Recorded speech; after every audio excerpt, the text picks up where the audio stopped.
welcome to the 109th edition of the Director's Communiqué. Regina Catholic Schools Director of Education Dom Sculia is here first with his message. Dom, it feels good to turn over to a new calendar year, and it's a significant year for you with your big announcement. It does feel good to have a fresh start. A new year always brings promise and newfound hope, and I'm looking forward to 2021 with great optimism and anticipation. As Christians, we have that hope to hold on to. And through the dark winter months, hope is critical in the best of times. While I won't call these the worst of times, they've certainly been very different. Personally, I recently made a big decision. I will retire at the end of June.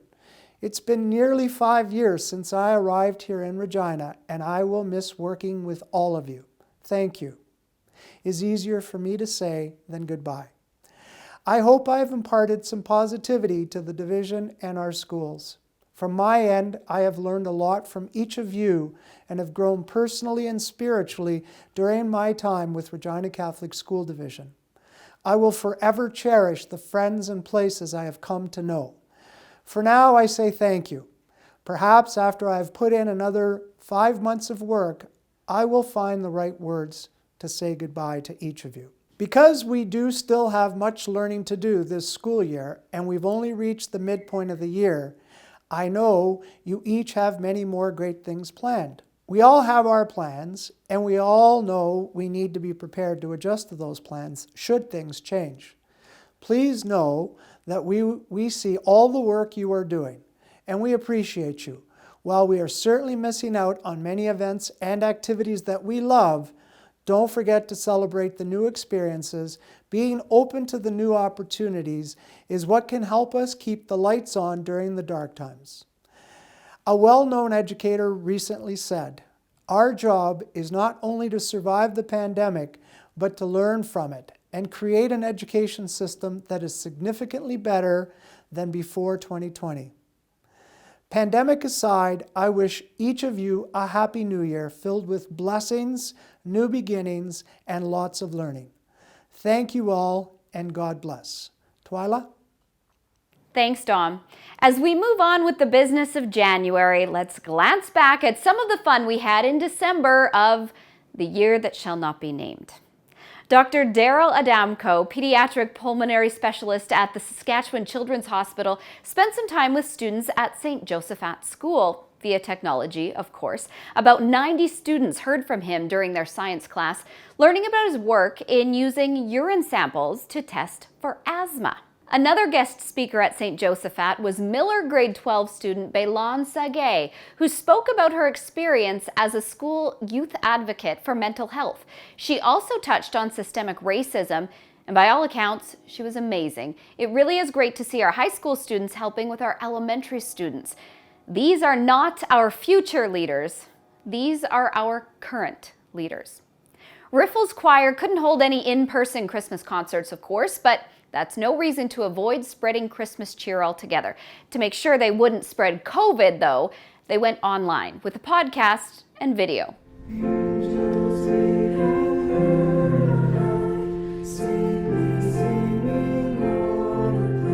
Similarly, Sacred Heart Community School was looking for ways to celebrate without that traditional in-person concert. They focused on service to others. Among many projects, you know what? I'm going to let the kids explain. A grade 1 class has personally handwritten 79 letters to Regina Catholic. We are taking staff. We would love to say thank you for everything you do for the school division. Oh, they're so cute. You are very welcome. What a great job you did with that. Many of our schools focused on service, of course, and it was amazing to see that happen throughout the city. Sacred Heart families also had some of that love returned to them when Pure Country 92.7's team worked together to deliver Christmas trees and decorations to the community. This was a huge undertaking, particularly considering it was during COVID times. Merry Christmas to all the families who had a brand new tree this year, and thank you to Pure Country 92.7 and all the sponsors, including Canadian Tire Regina, Century 21 Dome Realty, and Gord Emperingham. Deshay Catholic School's Mrs. Malowski and Mrs. McGavin delivered crafts made by their students in their EFAP class to residents at Parkside. They safely taped them in places the residents could see. And of course, had the weather been cooperating, the kids themselves would have taken the time to do that. While we're talking about Nicole Malowski, let's go back to some more video. We wish you a Merry Christmas. We wish you a Merry Christmas and a Happy New Year. Very, very cool. It may not be safe to sing in person, but it's still safe to sign. Thank you for this treat. From this cohort at Deshay Catholic School in American Sign Language, it is music to our eyes, and I love it. Congrats to Chastity Delorme at Miller and her team, which has, for the third year in a row, made the championship window in the Glen Anaquad Memorial Teepee Raising Contest. Resource Officer Constable Tony Capuso was part of the team, led by grade 11 student Aaliyah Chartrand, which set up a 6-foot teepee for the win. Now that we have our own teepee, I think we can expect to see that tradition continue. Shout out to St. Augustine School in Regina, Saskatchewan, Canada. No, you didn't quite say it right, but we'll give you a pass because we've never been in a rap song before. The Week in Rap, showing off Colin Brass's students at St. Augustine School. Warning, this made me want to attempt to do the Communiqué in rap, but Dom wasn't a fan of the idea, especially when I asked if he would rap his message. Congrats, St. Augustine. Next up, Indigenous Education Coordinator Janine Whitehouse and I are about to unroll a very big map. I'm at the gym in Holy Rosary Community School with Indigenous Education Coordinator Janine Whitehouse now. And Janine, we're on a map. I know we're supposed to be 2 meters apart, but now we are several lakes and a couple provinces apart. Yeah, about half the country. About that. It's a huge map. It's taking up at least half the gym here. Tell me about it and tell me how this is going to be part of our schools and how this is part of our journey. So this map comes to us to support the Indigenous Peoples Atlas of Canada, which was produced by the Canadian Geographic Society, in addition to a number of partners. So this map actually took them, I believe it was 5 years at least to create. I could be wrong on that, but it took them a long time. They did a lot of consultation with different First Nations, Inuit and Métis groups across the country to make sure that everything represented on the map was accurate. So this is a map that was purchased for our school division. There's only one in our school division because it's such a large map. It travels in a hockey bag. It's heavy? It's probably about 100 pounds. So our fabulous delivery guys are gonna love every time this is booked out from ILS. It's on wheels. It's on wheels. There's a little bit of finesse that needs to happen when we pack it back up, but there's just a wealth of information that teachers can use right from kindergarten all the way up to grade 12, depending on what they're studying, whether they're studying migration patterns, language groups. There's a timeline that runs all the way around the outside to mark kind of historic events that have happened in our nation. And something I think that we can't really show very easily is that struck me first as a white person still learning. We don't have the borders. We don't know where Saskatchewan starts and ends on this map. So I kind of like that. I think it's a fresh view. So when we look at that, the only borders you're going to see on here are treaty territories. Okay. So you can see some of the treaty territory up over here in between the two of us. But when you get down, certainly down into Saskatchewan, like I had a hard time looking for Regina, which would be down just right about here, around this area here. So it's basically I'm in the water. Separated by language group rather than political boundaries. I like that. It's beautiful. I think it's a really cool piece of learning and almost like a trip back in time. And students can walk on this. That's what it's made for. Yeah. As a teacher, I mean, the sky's the limit. We can have our class sitting on here. We can zone into a specific area, or we can have our kids locating different areas around the map. Certainly there are cards and stuff that come with it and a full binder full of activities This one's specific to Katepwa, Saskatchewan, so very localized. Very, yes. So that brings us right close to Regina, and it talks about the Métis Rhodollands communities, and so you can have a little card like this, find that specific. The neat thing is that it's actually located on here by longitude and latitude. Another lesson. So you can see it's marked on here, so you'd have to be able to navigate that with your kids in order to pinpoint where they were talking about this community. Okay. This can be used, I think, by any teacher, any grade level. Go back to the last time you were in the classroom. What's the first activity you're going to do with your class in this map? Sit down on it. And All right. I do that every time I pull it out. I sit down on it, and I just look at where I'm sitting. This is kind of my favorite spot to sit at. Okay. Well, I can't get that close.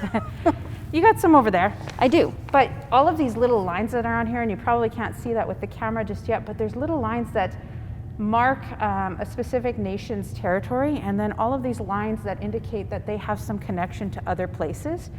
So up here we have Poundmaker. We've got Poundmaker up here, and then they've got some lines that all the way down here past Maple Creek. Okay. And I'm over by God's Lake First Nation, and right by God's Lake, which I didn't even know there was a place called God's Lake. So, and then it's coming up to here.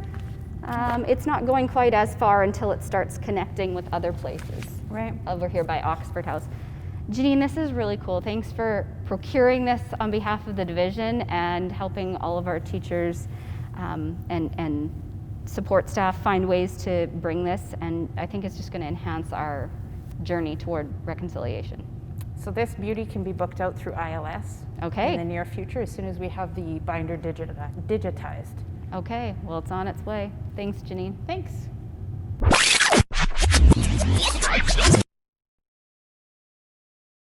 Well, that was fun and educational, and it's always fun to be educated on just how out of shape I am, but thank you so much, Janine.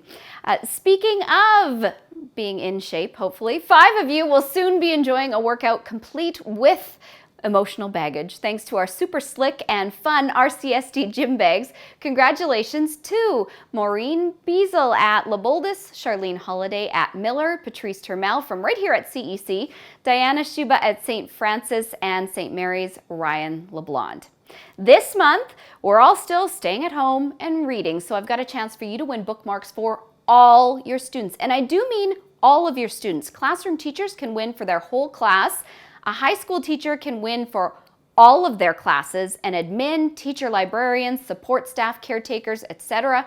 You can win for all of your students, the whole school. That's what that could mean. For those of you at CEC, if you win, you get to pick a school, and all of the students at that school will get a No Love Serve bookmark. Plus, for the winning employees, we do have a nice little RCSD gift pack to go along with all those bookmarks. To enter, email me at events@rcsd.ca with the subject line, Book It. 5 names will be randomly selected. Good luck. And yes, the names, they are randomly selected, but I do appreciate the begging that you can see here from Janine Whitehouse and Jennifer Owens. So far in 2021, we've celebrated the solemnity of Mary, Mother of Jesus, the same day we began a new year. Then there was Epiphany, followed by a day of delicious food known as Ukrainian Christmas. We had a public board meeting on January 11th and marked the feast of St. Marguerite Bourgeois on the 12th. Friday, January 15th is a TPD day, so our elementary students are off for the day. January 26th is the feast day of St. Timothy. The 27th is the feast day of St. Angela Merici and Family Literacy Day. January 29th is turnaround day in high school, so our older students get to have that day off.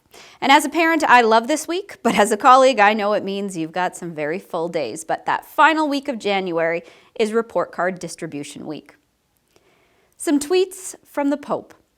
Today, as in the past, slavery is rooted in a notion of the human person that allows people to be treated like an object. It tramples their dignity. Slavery makes us undignified, because it takes away everyone's dignity. God's grace changes lives. He takes us as we are, but He never leaves us as we are. Inclusion should be the rock on which to build programs and initiatives of civil institutions meant to ensure that no one, especially those in greatest difficulty, is left behind. I want to be close to all doctors and nurses during this time in which the pandemic calls us to be near all men and women who suffer. Thank you for drawing near to them. Thanks for your tenderness. Thanks for your professionalism in taking care of the sick. Jesus does not wait until we are good to love us, but gives himself freely to us.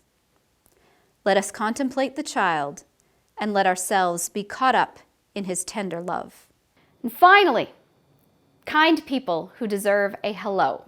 Ryan Bast, seen here in his new No Love Serve shirt with his wife, St. Dominic teacher Nicole Bast. Also James Wall, Chastity DeLorme, Jackie Pete, Cassie Dodd, Jody Bray, Jonas Priestlyak, and Curtis Thick. Thanks for being awesome, just by being you, and hello. Thank you so much for hitting play once again on the Director's Communique.